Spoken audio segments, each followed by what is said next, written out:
Hello viewers, আজকের ভিডিওতে আমরা দেখবো যে কি করে আমরা নেস্টেড ফোল্ডার তৈরি করতে পারি। তো নেস্টেড ফোল্ডার বলতে যে একটা ফোল্ডারের মধ্যে আরো অনেকগুলো ফোল্ডার, সেই ফোল্ডারের মধ্যে আরো অনেক ধরনের ফাইল, হ্যাঁ। তো এইটা আমরা কিভাবে করতে পারি খুব সহজেই। তো সেক্ষেত্রে আমি এই যে মাউসটা যখন আমার লেফট স্লাইড বারে নিয়ে যাচ্ছি এবং এখানে একটা ফোল্ডার অপশন পাচ্ছি, ফোল্ডার অপশনে লিখলাম আমি প্রজেক্ট, হ্যাঁ, জেইসি প্রজেক্ট লিখলাম। প্রজেক্ট লেখার পরে এর মধ্যে থাকবে হচ্ছে আরেকটা ফোল্ডার যার নাম আমি দিচ্ছি হচ্ছে আহ আমি যে কোনো একটা নাম দিতে পারি, আমি হ্যালো ইউজ করতে পারি, ঠিক আছে, হ্যালো। ওকে, হ্যালোর মধ্যে আবার থাকবে হচ্ছে মেইন, ঠিক আছে।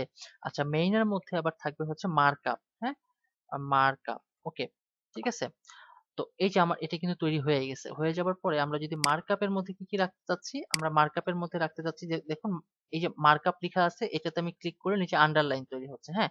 তো মার্কআপের উপরে থেকে আমরা হচ্ছে যে এই যে ফাইল আইকন আছে, নিউ ফাইল, এখানে ক্লিক করি এবং এখানে লিখি যে index.html, এন্টার প্রেস করি। এটা হচ্ছে মার্কআপের মধ্যে index.html তৈরি হয়ে গেল। ওকে, আমি যদি আবার চাই যে এখানে চাচ্ছি যে style.css, ওকে, দেখুন এই যে মার্কআপের মধ্যে style.css তৈরি হয়ে গেছে। এখন মেইন, এই মেইনের মধ্যে আমি রাখতে চাচ্ছি সাপোজ index.js, হ্যাঁ, index.js। ওকে, এন্টার করলাম।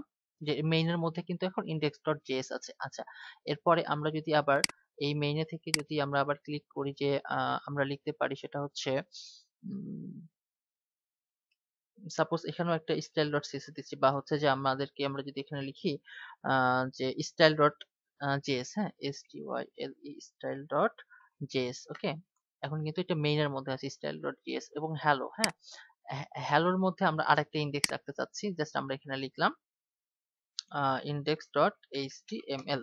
ওকে, এই যে আমার কিন্তু এখন ফাইলগুলো তৈরি হয়ে গেছে এবং ফোল্ডারটাও তৈরি হয়ে গেছে। ওকে, তো আমরা এখন এটা আসলে এইরকম করে ফাইল তৈরি হইলো কিনা বা ফোল্ডার গুলা তৈরি হইলো কিনা এগুলো আমরা কিভাবে দেখবো। তো এটার জন্য আমরা এই যে সাইট নামক এখানে যাই এবং দেখুন প্রজেক্ট